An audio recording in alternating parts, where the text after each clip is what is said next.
Good evening, the Phoenix Warrior here. I wanted to talk about, I get asked a lot about soul families, and I did record a video on it, but it didn't work. My soul family decided I needed to repeat this one. So we will talk more about that. I'll give you a little bit of background information.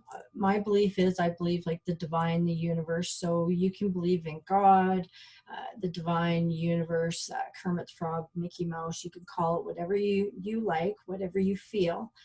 I believe that everybody gets to you pick your parents. That's one of the things that I believe in. So you pick your parents. So our kids picked us. So sometimes, when the kids go and say, well, you had me, you picked me. Well, actually, it's backwards. They picked us. So you pick your parents. One of the things is that you have like a soul contract. It's like going to school. So if you think about it, on Earth, we have school, pre-kindergarten, kindergarten, all the way up to grade 12.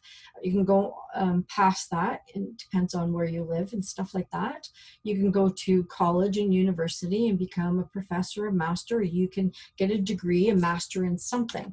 So basically the divine, the universe, we will call it, the souls, the spirits, basically the same thing. So as a person has lived multiple lives, it's like going from kindergarten all the way up to grade 12. You can choose to go to college, university, and you can become a master.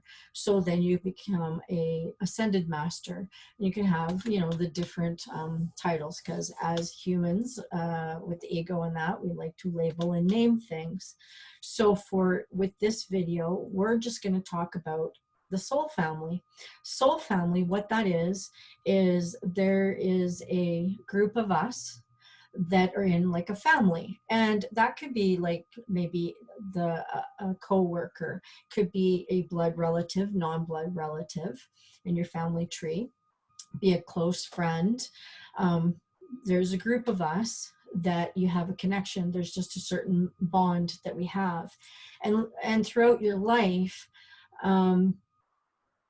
I believe that there's always 5 people that are very, very close to us, and it just helps us. So if you imagine, let's say you're sitting at the table, or no other way of explaining it, of like school, like when we go to junior high or high school, college or university, and there's all the tables out and there's all the people there that register us. And that if you wanted to become a mechanic or a carpenter or a hairdresser or a nurse, doctor, lawyer, whatever field that you want to go into, there's certain classes that you need to have. And it works the same way like on the spirit world. So we sit down and we look at, okay, in this lifetime, I want, these type of lessons. You have a core theme that you want to learn. So for an example, in my life, a lot of things have happened that one of the themes is like forgiveness. And I've had to work on a lot of forgiveness for a lot of different things in different ways. And so a lot of my life experiences and my lessons, when you look at it, they're like, you need to let that go. You need to forgive. And there's some things where you just sit back and go like, how could you ever, learn that? But you keep learning those lessons until, you get that aha moment and it happens. So with that, each one of us has a theme or a lesson that we want to learn within our life, and then we pick certain people. So we'll just think of like high school. There's a group of people that we really like to be around and have fun with and things like that. So it's like I'm sitting down with my little course and going, hey, I want to learn this and this and this. Oh, I'm going to check this off and that off. And then your friend's like, oh yeah, I want to be there too. But I want, to learn these kind of few things first. So I guess I'll meet you, when we're in our 20s or when we're in our 30s or whatever. So different people can come in at different moments and that. and there'll always be a core of 5 people that you're really, really close to. And a lot of people will call them like your soulmates. You have a stronger connection with them, and they either say or do something that's pretty pivotal in your life. They kind of just help you along on your journey. So with that, you pick your parents and you pick into that family, and everybody kind of has a role and a job and a thing. And some of our life experiences, let's say, and the best analogy I can give you is there's 2 things guaranteed that's going to happen. If you're here, you checked in, you took a breath, you're living. Guaranteed the next thing that you're going to experience is death. 1, we're all going to die at some point, and we're also going to have people around us that are going to die. So we got to experience it one way or another. And I'm not trying to sound kind of cold or hard about it. I've gone through a lot of it, but it's one of the things of that you just can't fear it. Because if you fear it, it just makes those lessons way, way harder. And then you really don't enjoy life. You don't live life if you're scared of dying or scared of losing the people around you and that. So that's one of the 2 things that you're going to experience. So with that, you're going to have people in your life that is part of your soul family. So with that, your soul family can be friends, it can be, loved ones, it can be family members, blood and not blood, all that kind of stuff. One's marry into the family, marry out of the family, children, all that kind of stuff. So with your soul family, what happens there is, and I like to call them soul family because they're souls, and they've lived a human life for a certain amount of time, and then they came to that part in their soul contract that they completed. And with that, it can be either that they've grown really, really, really old and they passed away of natural causes, or they could have been killed, or they could have taken themselves out themselves. I also believe that we all have 5 to 6 different checkout points. And a checkout point is when during your soul contract, because we all have free will. So even though we have a soul contract, there's certain things on there that we absolutely have to complete. So for an example, if your kids picked you and they want to be born and you're the mother or the father, then that has to happen. So with that, there's certain things that will have to happen. It's why, with some of the people, they'll say, that they met this person in a really strange way, or things just kind of, fell into place and they met. Blended families, that's another perfect example. The kids have picked their biological parents and they've picked their step parents so that they can have, the experiences and the lessons. So one of the things, if you kind of sit back and go, okay, why did I pick my mother? Why did I pick my father? There's a lesson from both of them that you are learning, have learned, or will learn. A hint for that, if your parents have already passed on, you already learned the lesson. In my experience, my father was killed when I was 3 years old. I've already learned the lesson, and I learned it throughout my lifetime. And I'll go into that more in another video. And it took me a little while to kind of figure that out, but you get those little aha moment, the little light bulb that goes off. The sooner you listen to your soul and your spirit and those light bulbs, it makes actually, living on your journey easier. It'll flow more instead of resisting it. It's like if you're going on a river, it's easier to go with the current and down the stream than try to turn your boat around and go the opposite direction. Most people are going in the opposite direction, and then life is hard, and life shouldn't be hard. You're going to have challenges. You're going to have struggles, because you never learn a lesson unless you've, had a struggle or a challenge. When things are easy and flow and stuff like that, we don't learn that. Honestly, we don't. When you lose a loved one, you learn your most lessons when you've learned them. Some people haven't. Some people need to do it a few more times and unfortunately some people go their whole life and be really, really old and then realize certain things, and then they have a bunch of regrets.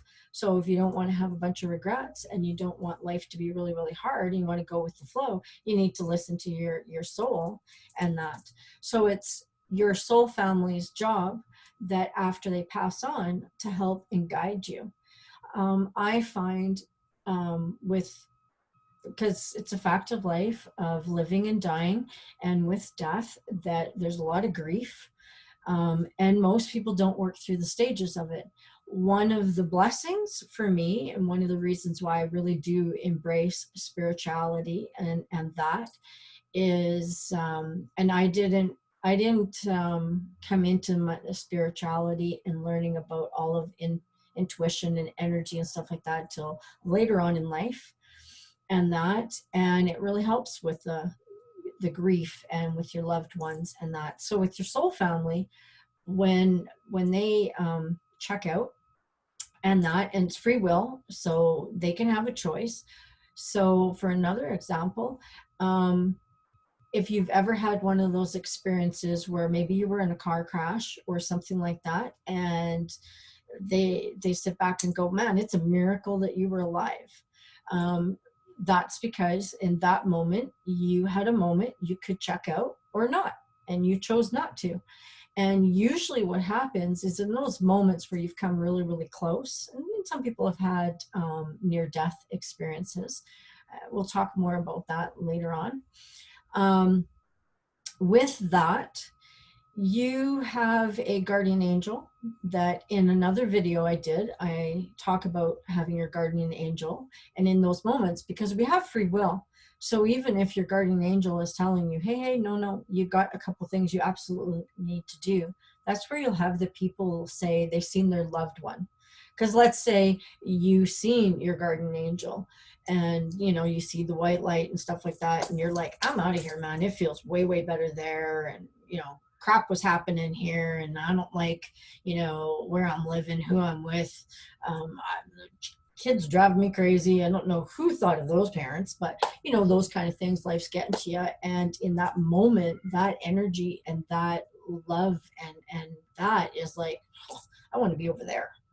And you're thinking, oh, man, I don't want to be in this body, especially if it's hurt, mangled, or whatever's going on in that moment. You might want to check out. It's your guardian angel and it's your guides and that say, no, you have a few things that you need to do. Most times you'll hear people say, I seen my father, I seen my grandfather, I seen my brother, I seen, my mom. You've seen a loved one that passed on, and they kind of stand in front of you and say, no, there's some really important things you need to accomplish and you need to finish. So you can't check out. And it's their job to not let you, especially if there's certain things there. They'll give you that moment where they'll show you something that's supposed to happen. So you have that desire and need to come back. And then that's when you don't check out. But we have free will. So at the end of the day, if you choose then basically what they say is if you check out a little too early, so it's like, I'm dropping out in grade 9, I'm dropping out in grade 10, halfway through the year. You get to come back to school. You have that choice. You can come back to school. You don't get to pick up in grade 10. If you dropped out in grade 9, you don't get to go into grade 10 with that group and all that kind of stuff. You got to go in grade 9. You don't get to come in the middle of grade 9, like when you dropped out.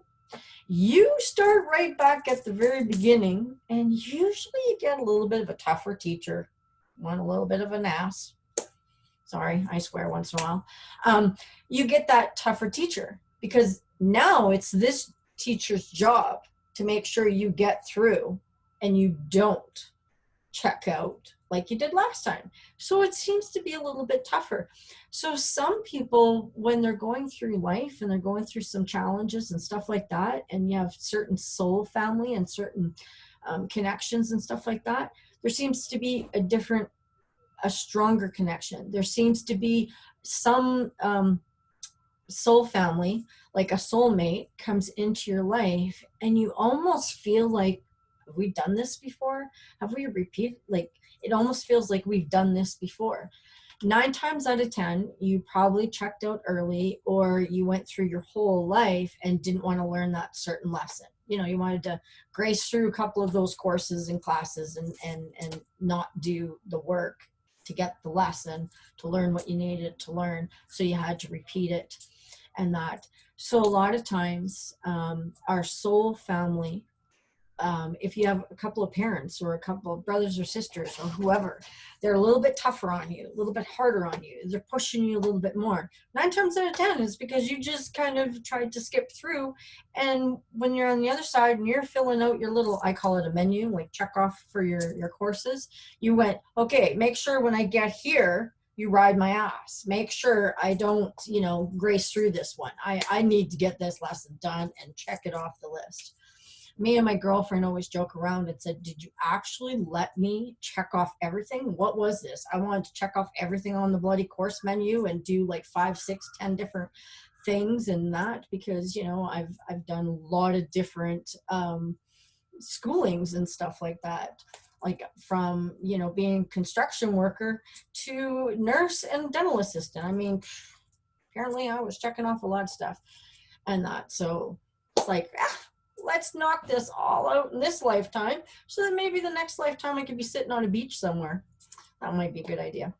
So your soul family will come in, and it's their job to make sure certain things get done, just as it's your job with some of your family and stuff like that for them to complete things and do things. It's kind of that, game of life. Everybody has their piece in the puzzle and the game to do it. So with your soul family, once they choose their checkout time and they cross over, they're there to guide you and help you. Now, some people believe that in that dimension, that realm, however you want to explain it, they can be coming back in new lives later on, and as the soul and the spirit, it's their job that they can still guide and help you, because in that whole realm, there's like no time, no that kind of stuff, which really, messes with people's minds. But with your soul family, you have a very strong connection with them. And when you pay attention to them and their energy, you can sense them and you can feel them. With me, for an example, each one of my loved ones that have lived a human life and then have crossed over, they each feel differently. And what I mean by that is everything is energy. So each one of them has an instinctive energy. And before I got into the spirituality and that, I didn't understand it. I didn't know what it was. And that a lot of times I would get a lot of headaches, and I would feel like something's around me and stuff like that. And I didn't understand it. And being an empath, I could pick up on energy. So as an empath, you feel the energy and that. Being intuitive and medium, there's different ones where intuitive psychic abilities, you can sense and feel the energy different ways. And that, and there's the different clairs and everything like that. And another video will get into that later. With being as a medium, you can hear, see, sense, feel. So with me, I can, with all my clairs, and some of them I'm not too excited about, because for an example, if one of my friends or someone I'm close to and that, or even other people, like people in general, let's say for an example, if they were having a heart attack, I will physically feel the heart attack. And it scared me a few times because I've gone to the doctors before I even understood that's what was going on, that I could feel like I was having a heart attack. And I didn't have all the symptoms and the signs. And I went through all the tests. I'm like really, really healthy. So I should never be able to feel having a heart attack. When my grandmother started having lung issues, and a few of my friends, when their loved ones had pneumonia or something like that, or lung issues, all of a sudden I would feel like I couldn't breathe and lung issues. And I thought, well, maybe bronchitis or something like that, but I feel great. So I could physically take on the physical symptoms. One of the other things is sense of smell. And I'm explaining a little bit of this so you can kind of understand how my soul family works for me. And it's different for everybody. And that's one of the things that I really want everybody to understand. It's not a one size fits all. It's not a one shoe fits all. For the longest time, when I first started learning about spirituality and intuition and all of that kind of stuff, some people were very conditioned of, no, you get one. You either hear them, see them, smell them, whatever. And maybe it's just my soul family. I don't know. Each one of them, they like to be a little bit different. They like to be unique. They got their personalities and attitudes. Sometimes I wish that kind of changed when they crossed over, but it didn't. So for that, each one of them has certain ways that they like to communicate with. So like sense of smell. For an example, my brother was involved with drugs, went down the wrong road, and he was killed. He was murdered, and he was in the drug world. And I cannot stand drugs. I've worked through it a lot, but for me, on a soul spiritual level, now I understand that that wasn't my pathway, and I had a very, very strong zero tolerance for drugs, which is really funny that, my brother ended up in that pathway, and we were very, very close. My brother thought it was funny with pot, because I cannot stand the smell of pot, and some of my friends that know that. And I laugh about it now, and it doesn't bug me now. It makes me kind of chuckle. My brother, though, he will love to either play heavy metal songs and drive me crazy, like in the middle of the night, when we used to have like a stereo or whatever, and you had like your records or albums or tapes or whatever. I know I just dated myself. Or on the computer, because, energy, on a playlist, all of a sudden there'll be a heavy metal song. And I'm starting to like, Guns N' Roses a little bit and stuff like that. He loves to play that. And he will play Guns N' Roses and blast it, or driving in my Jeep or something like that, change the radio station. Or the radio station that I like to listen to very rarely will ever have heavy metal. But every now and then, all of a sudden, they got to play it. And I just chuckle and laugh and go, "Hi, Jamie, how are you?" But his favorite thing to do is to make my car, my Jeep, smell like pot. And he knows I cannot handle it. And a lot of times it will give me a headache and stuff like that, like just briefly. And I'll go, "Okay, can you like knock that off?" And then I will hear him giggle, because I can also hear. So my brother likes to do those kind of things, or he likes to come up and poke you or pinch you or flicker the lights. His favorite thing, though, is he likes to get together with other spirits. And when some of my close friends or family, when they've lost somebody, I swear my brother's the first one to go over there and say, "Oh, let me show you the ropes. This is what we need to do. Knock some stuff off the table. Let's flicker some lights. Let's pop some light bulbs." Like he likes to, he's a prankster.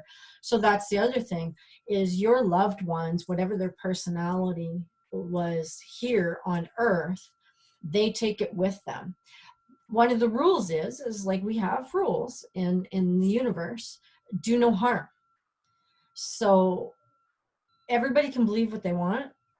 I believe there is no evil. There's human beings that have done, bad and evil and wrong, but there's also a lesson in that, which goes, more profound of, you put it down on your soul contract. You wanted to experience that kind of thing. So with that, when they cross over, their personalities are there. Their ego isn't there. So when they communicate with us, it's always coming from a place of love. And if they were a prankster, then that's how they're going to try to get our attention. Because the other thing is they want us to know who they are. I know in my soul family, some of them had very healthy, strong, ego kind of confident kind of people. They do not want to be, thinking that I think there's somebody else. They want me to know that it's them. So each one of them has their own energy, but it's subtle. And that's one of the things I think is misunderstood in the intuitive world, is it's not some beaming thing of, they stand right in front of you, though some people, when you really develop, you could actually physically see a person. That takes a bit of time, takes a little bit to develop. I have one of my kids can physically see them and stuff like that. Also, though, for that spirit, it takes a lot of energy and a lot of work for them to really show themselves. And that, so if anyone's seen kind of like the movie Ghost, that kind of touches on that. It takes a lot of energy for them to physically move things really big or to really show themselves. And that takes a lot of energy, a lot of work to do it. So most times, even for us to be able to, it's more subtle. So I never really got that, how subtle the energy was, until because I've lost my grandmother, my mom, and my dad, and my uncles, and my aunts, and my brother, and some close friends. And up until, it wasn't until I lost my grandmother, and she's been one of the last ones, and it's only been a couple years. Still grief and everything like that. But to explain it, I've had two different really cool experiences. One of the other ones was, and I'll explain this little story. I can't give you no names or nothing like that because of the privacy, but if they ever hear this video, they'll know probably it's their story. I have a family that I'm very close to, and a couple of them were really curious about it. We're having a conversation, and see, now she's already showing up because she knows I'm going to mention her. They have this grandmother that, she's just the most beautiful soul. And you can't even put it into words. As soon as I mention her, think of her, because energy is thought. Soon as I mention her, think of her, my whole room just fills up with energy. I got like goosebumps. You probably can't see it. The hair is just standing up because this woman just exudes love in a way that I've never, ever experienced, ever. It's the most sacred, most surreal experience ever that I've ever felt. And I'm not saying that my grandmother, my mom, and my foster mom, and all my family members, my kids never loved me. But if you've been loved by somebody, like deeply, whether it's a partner, a sibling, a parent, a child, by somebody, you know what I mean. And until you've experienced that, you kind of don't know what love is in that sense, because I believe there's different types of love. Now, I remember, and maybe one of the reasons why it brings back, my dad loved me like that. Like, he cherished, adored me. And before he would even like, he would be driving down the road and my grandmother would just see me. I sensed him, and he passed when I was 3. So I had a little bit of that same type of doting kind of love. But with this woman, she's just a beautiful soul, beautiful person, and she loved her family and she loved them fiercely, kind of thing, but in this beautiful way. So, and the reason why I'm sharing that with you is her energy, all of what, as soon as I felt it, it was different than all my other soul family. All of a sudden, I'm like, oh my goodness, they do feel differently, because between my dad and my grandfather and my brother and stuff like that, they have a different energy. But the only other way I can explain it is if you're eating fruit and you eat a peach and then you eat an apple and then you eat a banana, they're sweet. They all are different. If you can imagine, like your soul family, for the energy, they all have a very distinctive energy, and it's subtle. And then when you experience that, it really defines it, and it really kind of separates it, where now I can pick up, even I can pick up easier on my brother's energy and my grandfather's energy, and that, because their energy was kind of almost close together. One has more of a boldness to it. My dad has that intense, but there was that protective love kind of feeling. And for an example, when my dad comes around, he can't be too close to me because he's a very, very older soul, which we'll explain in another video. But he's an older soul. It's very intense, almost thick, dense. And he'll come up and he'll do this little, squish my head, like, that annoying uncle dad that would come up and they want to squeeze the top of your head, and they squeeze a little too hard because they don't know their strength, and it feels like a vice. So that's my dad. And for the longest time I couldn't figure that one out, and he would always, like, squish my head. Or when he wants to explain to me, let's say when I'm talking with somebody and a person has had a head trauma, he like taps my forehead and squishes my head to let me know, because when he passed away, he died in a truck accident and had a head injury. So when he tries to explain to me, hey, when I finally figured that one out, he like tapped my forehead like dork, right? My soul family, they have personality. But the reason why I explain with that one grandmother energy is my grandmother got a little bit annoyed with me, and she goes, oh, you were loved. Like, we loved you, but it felt different. It was a different type of energy. And the reason why I'm explaining that is then when my grandmother passed and I went and talked with one of my mentors and stuff like that, obviously, because it was a very, grief is, I don't care when it happens, how old, how young, grief is grief. And you have to go through all the stages. And I'll talk more about that kind of stuff, because there's certain things that I've learned in it that I've really noticed that will really help the process and how to work through some of that. But with my grandmother, when she passed, and I spent a lot of time with her for the last 6 years of her life, just to give you a little bit of an understanding, I took care of her. We moved into her home, and then eventually we had to move her into long-term care. And every day I was at the long-term care facility. Just a little demanding. My grandmother was a little demanding, had a little bit of high expectations. On the flip side, though, I just knew instinctively it was something I was supposed to do, and I was guided. And honestly, I didn't want my mom or my grandmother to be left unattended. And they didn't have anybody but me. Like, all of their family had already passed away. I'm the oldest in my family, basically, in our family tree and that. So with my grandmother, I spend every day with her, and we'd have lots of conversations and talk about different things.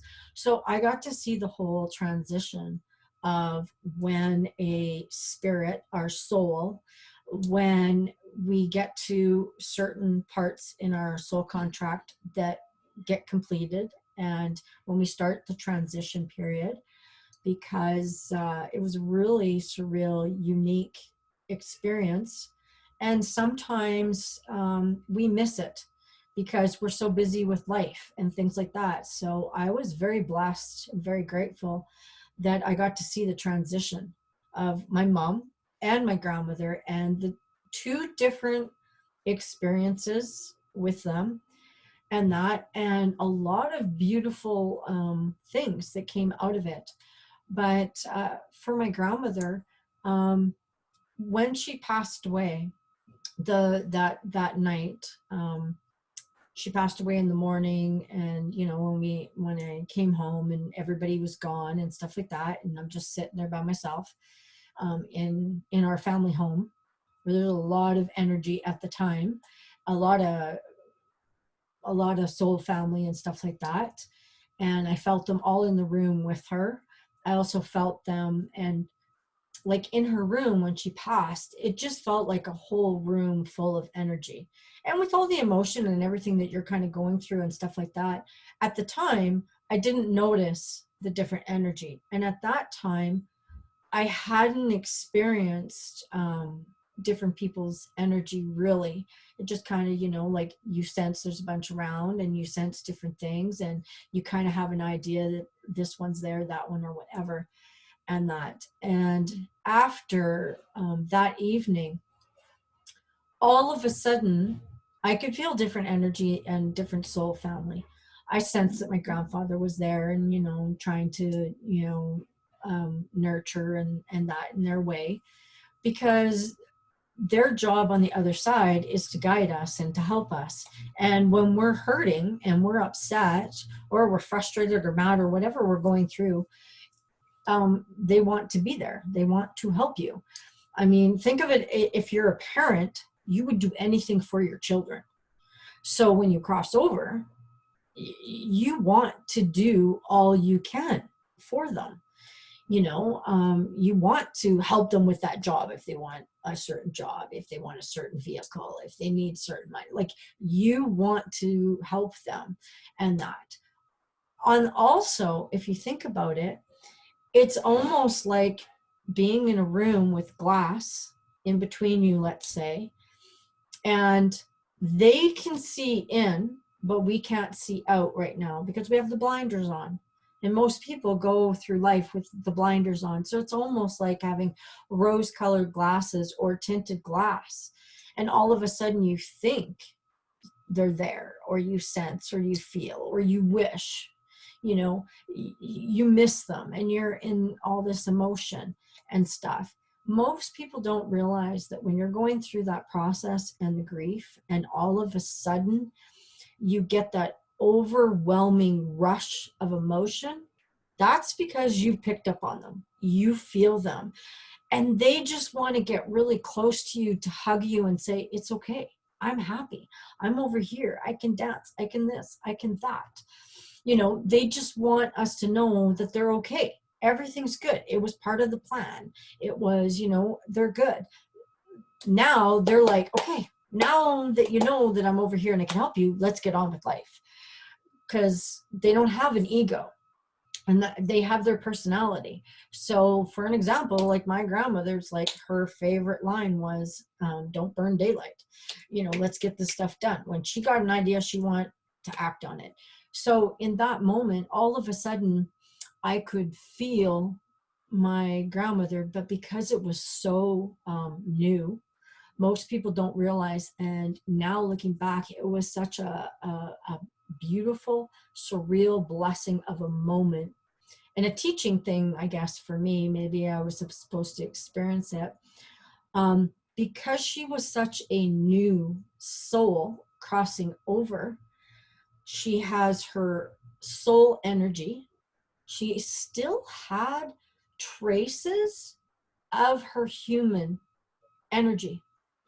And what I mean by that is, I could smell her. I could smell her. I could feel her. I could hear her. It's like all the senses. it was one of the, like, I can't even put it into words, but all of a sudden she kind of came around and I kind of did this back up, and all of a sudden then it's like, oh, that's you. I can feel you. I can sense you. There is a difference in energy. And I was like, oh my God. So in a moment, all of a sudden, like I bursted into tears because all of a sudden, you feel and sense your loved one, but it almost felt like being in between two worlds. Like it almost felt like we were back, because when my grandmother passed, I was holding her and we were singing a song, and she passed at 11:11 because of course she got to do a master number. That's what I mean by my family with their personality types. They got a trump. My grandmother had to be the top of the top. That's just her personality, right? So she's going to do this, she's going to do this well, and she's going to do this with a bang. So she did it at 11:11 in the morning, and so I was very close to her and stuff like that, and she had a distinctive kind of scent, smell, and that.